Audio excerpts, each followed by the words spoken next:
I know nice little stuff down here that got a special entrance for ladies, all like that.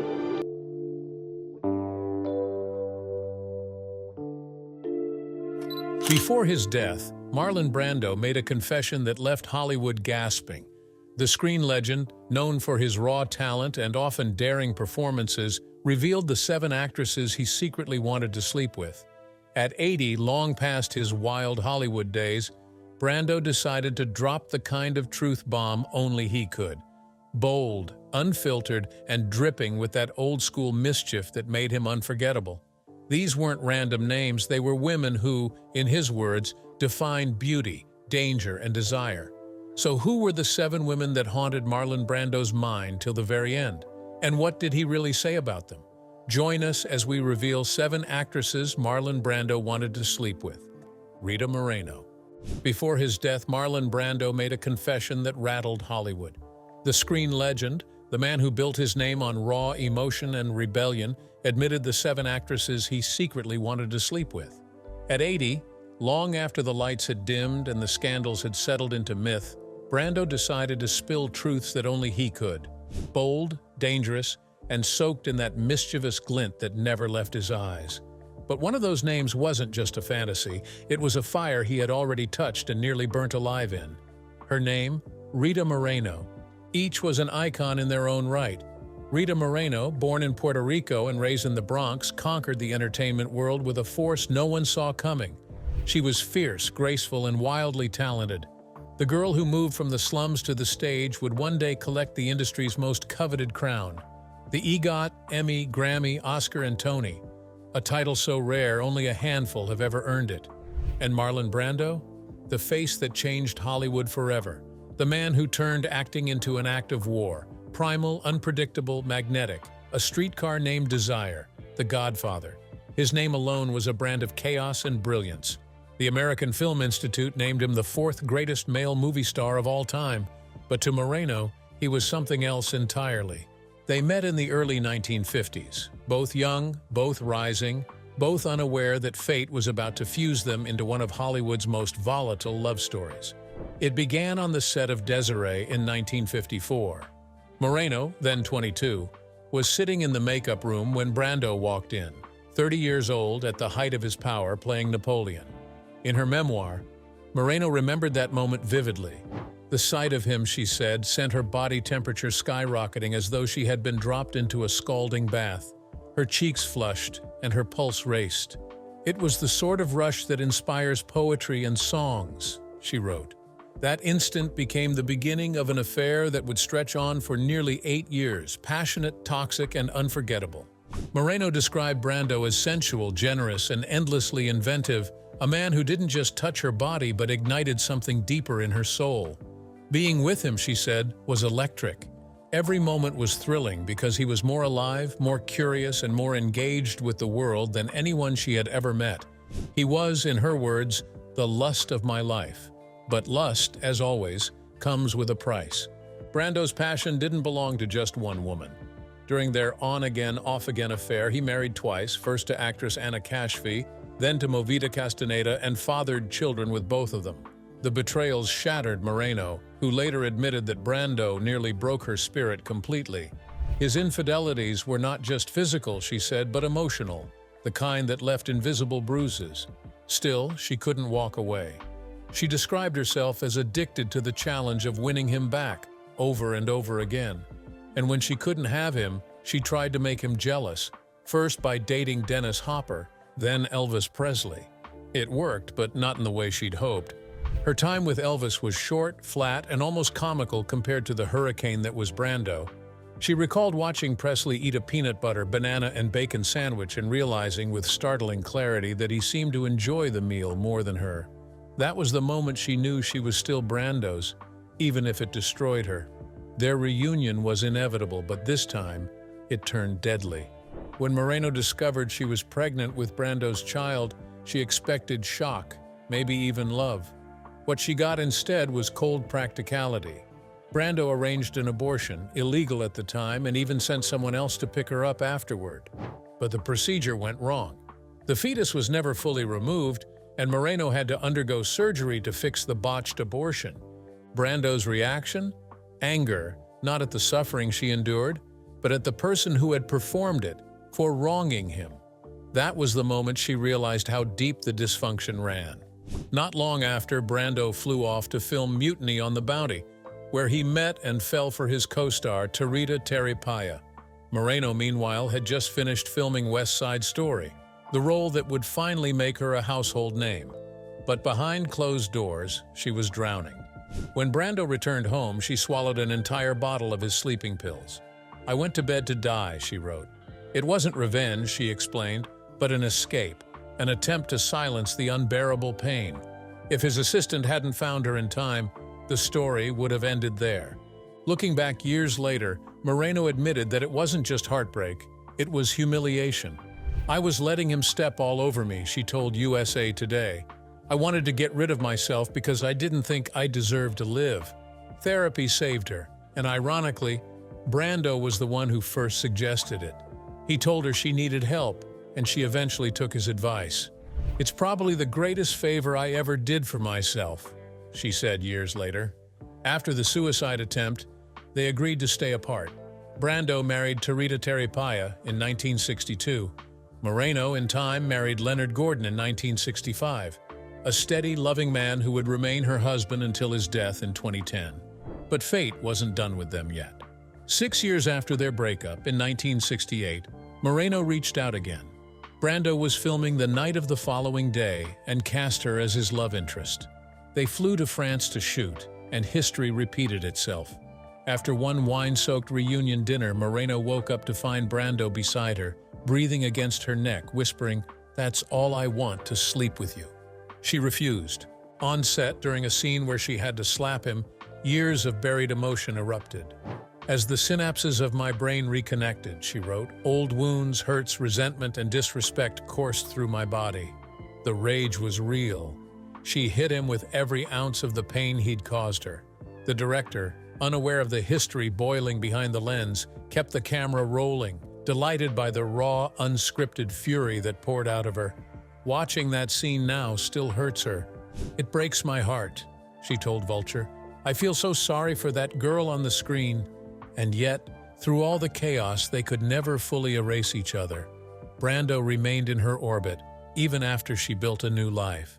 He became friendly with her husband and daughter. Moreno once recalled her little girl coming home from school to find Brando playing congas in their living room.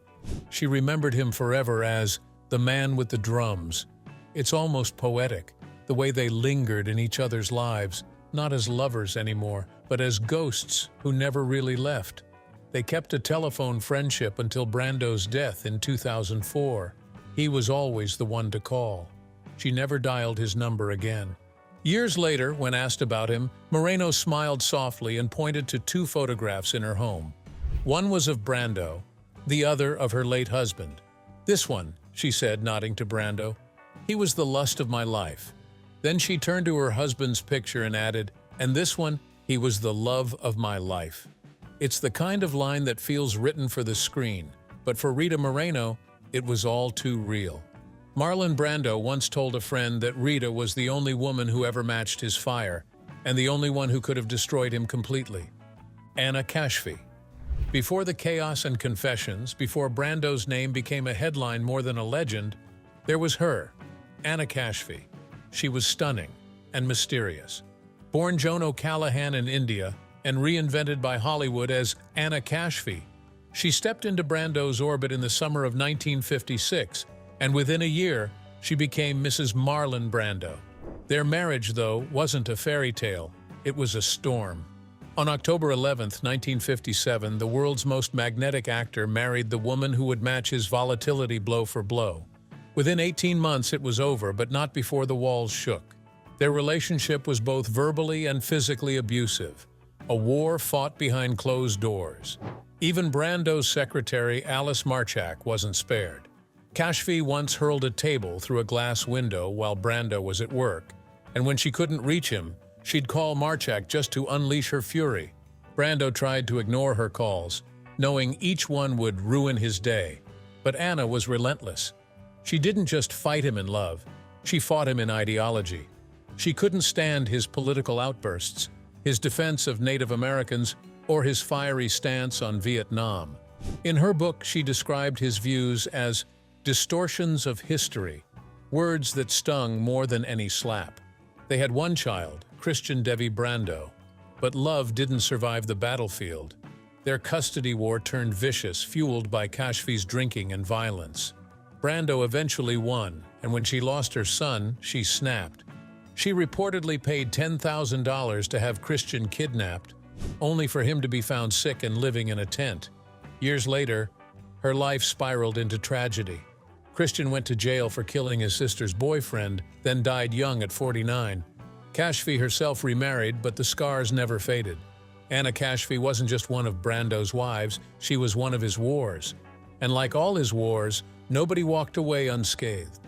Movita Castaneda. When Marlon Brando turned 80, his confessions rolled out like old film reels. Flashes of passion, regret, and the kind of memories too wild to be contained by time. He spoke of women who haunted him, inspired him, and in some cases, nearly destroyed him. Among them was one who lived in the shadows of his fame, mysterious, graceful, and fiercely private. Her name was Movita Castaneda, and their love story was as secretive as it was explosive. Movita Castaneda wasn't like the others. She didn't crave headlines, and she never played into Hollywood's glittering chaos. Born sometime between 1916 and 1921, as her family journeyed from Mexico to Los Angeles, her early life was already touched by a sense of mystery, and that air of enigma would follow her all the way to her grave. She loved to sing and dance, and by her teens, she was already catching the eye of producers. An RKO executive first saw her performing with a musical group called Rita Moreno and was immediately captivated. MGM wanted her too, but there was a catch. She was only 14, and the studio demanded she lie about her age, claiming to be 19 to seem more marketable. Then they gave her a name that sounded exotic enough for Hollywood's taste, Movita. Born Maria Luisa, she became Movita Castaneda, a name that would soon echo through old movie palaces and studio corridors. By 1933, she landed her first Hollywood role in Flying Down to Rio, where she showcased her voice and beauty. The studio molded her into what it called a Polynesian type, and the roles came pouring in: cabaret dancers, singers, and mysterious women who lit up every frame they touched. But her biggest claim to fame came in 1935, when she starred in Mutiny on the Bounty. Ironically, that very film would later come full circle in her life decades later, because it would also be where Marlon Brando met the woman who would replace her. Through the 1940s and 50s, Movita stayed busy, sometimes appearing in 5 or 6 films a year. The Tijuana Kid, The Furies, The Mysterious Desperado, and even a few episodes of The Adventures of Kit Carson. She had an old-school elegance, the kind of beauty you didn't forget. Then, in 1956, Marlon Brando appeared, and her quiet, steady world caught fire. Brando had just come out of a turbulent marriage with Anna Kashfi, his first wife. He was Hollywood's rebel god, unpredictable, magnetic, and impossible to resist. They met while he was working on Viva Zapata, and according to friends, their chemistry was instant, though not exactly smooth. Sparks flew, but so did insults. At one point, Brando proposed, and Movita threw the ring right back at him, telling him to leave her room and never come back. When he wouldn't stop banging on her door, she threatened to call the police. But in Brando's world, chaos was the first language of love. Not long after that fight, he returned, and this time Movita opened the door. On June 4, 1960, they got married in a private ceremony. No photographers, no press. For nearly a year, nobody even knew they were husband and wife. They were so secretive that Brando didn't confirm their marriage until a 1961 court hearing forced him to, during a legal dispute with his ex-wife, Anna Kashfi. Why so much secrecy? Because Kashfi wasn't done with him. Their divorce had turned bitter, filled with shouting matches and money wars, and Brando knew that announcing a new wife would only fan the flames. In October 1960, Movita gave birth to their first child, a son named Sergio. 5 years later, their daughter Rebecca followed. For a while, it looked like Brando might finally settle down. Movita had been married before, to prizefighter Jack Doyle, and she understood fame, chaos, and what it meant to love a man who belonged to the world. But Brando's nature couldn't be tamed. While Movita was raising their children, Brando was on a tropical island filming the 1962 remake of Mutiny on the Bounty, the same film that had launched Movita's own career back in 1935. History repeated itself cruelly. On that set, he met 19-year-old Tarita Teriipaia, his co-star, and soon, his next wife. Movita, still legally his wife, watched it unfold from afar. Brando's affairs were an open secret. There was Tarita, there was still Rita Moreno, and there were countless others, both women and men. Hollywood whispered, and Movita stayed silent, raising her kids while her husband collected lovers like trophies. By 1968, she'd had enough. Movita filed for divorce, citing mental cruelty. But when lawyers started digging, they discovered something strange. Her first marriage to Jack Doyle had never been legally dissolved. That meant her marriage to Brando was invalid from the start. Their union, their life together, their vows, all wiped clean by a legal technicality. The press called it a mysterious ending to a mysterious marriage. Still, Movita didn't walk away quietly. She won custody of their children, Sergio and Rebecca, and demanded $8,000 a month in alimony, a staggering amount for the time, equal to over $67,000 today. Brando, by then, was one of Hollywood's richest actors, commanding million-dollar paychecks, and she wasn't about to be left with nothing. But Brando had his own form of revenge. After the split, he took away her Mercedes-Benz and replaced it with an old station wagon. Movita didn't flinch. She kept going, taking on acting roles and even working as a delivery driver for an auto parts store to make ends meet. Through it all, she remained quietly regal. Her career continued. Background roles, bit parts, and eventually a recurring spot on the 1980s primetime hit Knots Landing. She didn't complain and didn't chase the spotlight. She lived for her children, her grandchildren, and the work that still gave her joy. When Movita Castaneda died in 2015 at the age of 98, Hollywood barely blinked. The woman he married in secret, the one who matched his stubbornness and fire, the one who never begged, never broke, and never sold their story for fame. And perhaps that's why, when Brando looked back at 80, when he began naming the women who had shaped his life and haunted his dreams, Movita's name surfaced again, not as a fantasy, but as a memory too intimate to erase. For all his lovers, wives, and scandals, only a few women truly knew Marlon Brando, and Movita Castaneda was one of them. She saw both the man and the myth, and somehow she survived them both. Tarita Teriipaia. When Marlon Brando sailed into Tahiti in 1960 to film Mutiny on the Bounty, he wasn't just stepping into another movie. He was about to collide with the woman who would become both his obsession and his undoing. Her name was Tarita Teriipaia, a 19-year-old island beauty.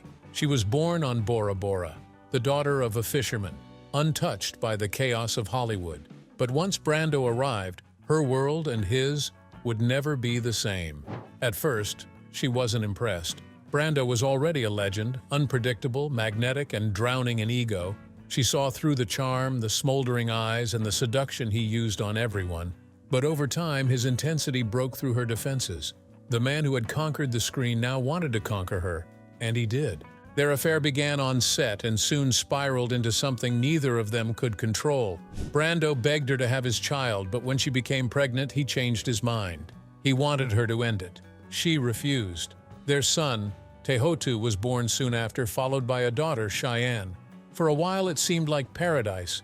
Brando even bought her an estate in Tahiti and later purchased an entire island, Tetiaroa, where his ashes would one day be scattered. But paradise, for Brando, always came with a storm.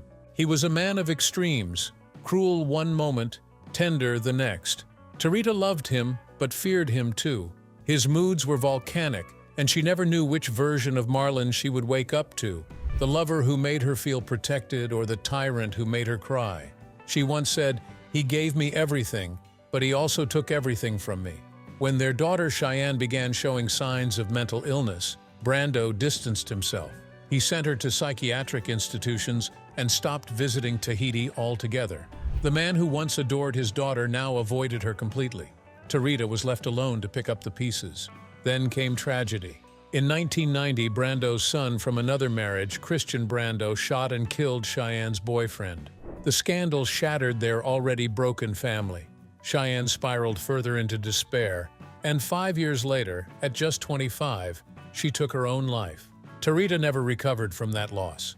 She believed the darkness in Cheyenne's childhood, the distance, the pain, and the emotional wounds, all stemmed from her father. She also claimed something darker, that Brando's relationship with Cheyenne crossed lines no father ever should. It was an accusation that tainted whatever tenderness remained between them. By 1972, their marriage was over. But Brando never fully left her life. He haunted her thoughts, her dreams, and her memories, always calling, always reaching, even from oceans away. He had many women, but none who truly escaped him, not even Tarita. Years later, during a grief counseling session, Brando finally told her he loved her. It was decades too late. In the end, she called their story what it truly was, a love both impossible and inevitable. He attracted me, she once confessed, and at the same time he scared me. Katy Jurado. When Marlon Brando spoke of the women who haunted his life, one name glowed like a match struck in the dark: Katy Jurado. She wasn't just another Hollywood beauty, she was a storm, a woman whose gaze could freeze you in place and make you forget your lines. For Brando, she was the kind of danger he couldn't resist. Long before their paths crossed, Katy Jurado had already set fire to 2 film industries.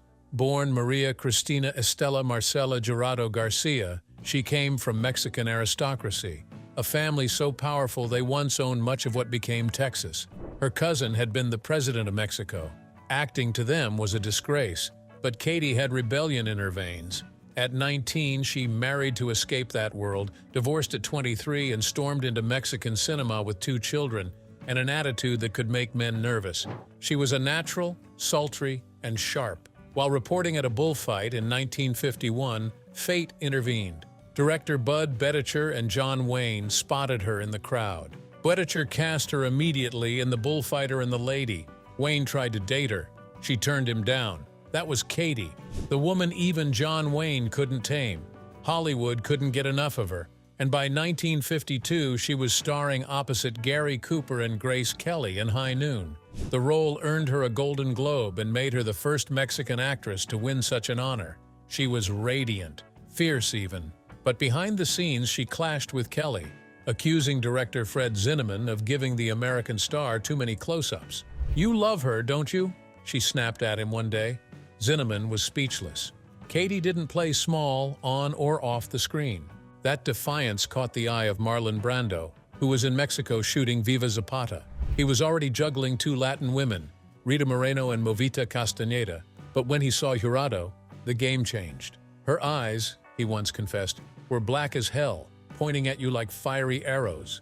He sent word he wanted to meet her. Katy knew exactly who he was and exactly what kind of trouble he brought. "I knew all about Movita," she said later. "I knew he had a thing for Rita Moreno. Hell, it was just a date. I didn't plan to marry him." But Brando wasn't like other men. Their connection was instant, reckless, and electric. What began as a one-night fling stretched into 9 years of passion and chaos, a love affair that overlapped marriages, careers, and other lovers. By 1953, she was also having a brief affair with Charlton Heston on the set of Arrowhead. But Brando remained her constant. Their relationship reached its height when he cast her in his directorial debut, One-Eyed Jacks, in 1960. A dark, moody western that mirrored their relationship perfectly. Violent, passionate, and doomed. By then, Brando's first marriage to Anna Kashfi had crumbled, and he was already moving toward Movita Castaneda, whom he would marry later that same year. Meanwhile, Katy had found herself in another fiery marriage, to actor Ernest Borgnine, a man as temperamental as Brando. Their union was marked by fights that became Hollywood gossip, with shouting matches so loud they made headlines. Through the 1950s, Katy remained a fixture on both sides of the border, adored in Mexico and cast in westerns in the U.S., often playing indigenous or Latina women with grit and grace. She was nominated for an Oscar in 1954 for Broken Lance, playing Spencer Tracy's Comanche wife, a performance both heartbreaking and strong. But behind that power, her personal life was unraveling. Her marriage to Borgnine collapsed in 1963, the same year her affair with Brando ended. Tired and disillusioned, she fled Hollywood and returned home to Mexico. The magic of their love had burnt itself out, leaving only smoke and scars. Still, Katy couldn't escape the pull of the screen. By 1965, she was back in Hollywood, older, wiser, and just as striking. In 1968, she starred alongside Elvis Presley in Stay Away, Joe, a strange, half-forgotten comedy that cast them both as Apache Indians. By then, she was something of a survivor, one who had lived through fame, fury, and men who thought they could handle her fire. She continued to work for decades, appearing on stage, on television, and in films. In 1998, she won her second Ariel Award, the Mexican equivalent of an Oscar, for El Evangelio de las Maravillas.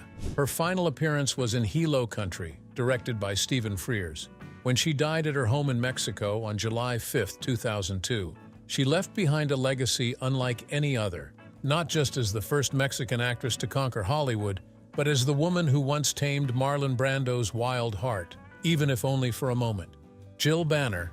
It was 1964 when a 17-year-old girl from Bremerton, Washington, waltzed into a Hollywood audition with nothing but guts and charm. No experience, no connections, just a grin and a line that stopped the room cold. "You should cast me, I'm a lot of fun to have around." That girl was Jill Banner, and within minutes she went from complete unknown to leading lady. Her breakout, the gloriously twisted cult classic Spider Baby. Imagine this, a sweet-faced teenager, knife in hand, slicing through scenes with the elegance of a ballerina and the madness of a child who's just discovered how much she likes breaking things. As Virginia, the spider-obsessed daughter in a family of cannibalistic lunatics, Banner didn't just play creepy, she embodied it. Innocent and unhinged all at once. The movie was shelved for years, bouncing between ridiculous titles like Cannibal Orgy and Attack of the Liver Eaters. But when it finally premiered, Jill Banner became an instant legend in the cult horror underground. Hollywood wanted her, television loved her, but fate, of course, had a bigger plot twist in mind. In 1968, while working on the surreal mess that was Candy, Banner crossed paths with Marlon Brando. The screen god took one look at her and was done for. What started as a flirtation turned into an 8-year affair which, by Brando standards, was practically a marriage. She was young, wild, and unpredictable, and he was fascinated. She became his muse, his obsession, his calm between tempests. Their story was talked about in Hollywood. Rumors of jealousy, power games, and even dark speculation involving Brando's son Christian. But one thing's certain, Jill Banner wasn't just another name in Brando's diary. She was the girl who walked into Hollywood with no fear and ended up haunting one of its greatest legends, Cynthia Lynn. It was one of Hollywood's quietest scandals, a romance hidden in the shadows. In the early 1960s, Marlon Brando and Hogan's Hero star Cynthia Lynn shared a brief, discreet affair that would remain a secret for decades. They met before he filmed Mutiny on the Bounty in 1962, a fleeting connection that would later change everything. Years later, Lynn's daughter, Lisa Brando, claimed she was conceived during that affair, Marlon's child, born of silence and secrecy. She never revealed it while he lived. Only after his death in 2004 did the truth finally come to light. In the end, it was a story that perfectly fit Marlon Brando's legacy, complicated, magnetic, and wrapped in mystery. Cynthia Lynn may have been just a fleeting chapter in his life, but through Lisa Brando, that hidden affair became another thread in the tangled web of his legend. Love, secrecy, and scandal. Three things Brando never seemed to escape, even in death. Some truths, it seems, were never meant to stay buried. Which name on the list shocked you the most? Let us know in the comments below. Don't forget to like, share, and subscribe. Also, click the next video shown on your screen. You will enjoy it.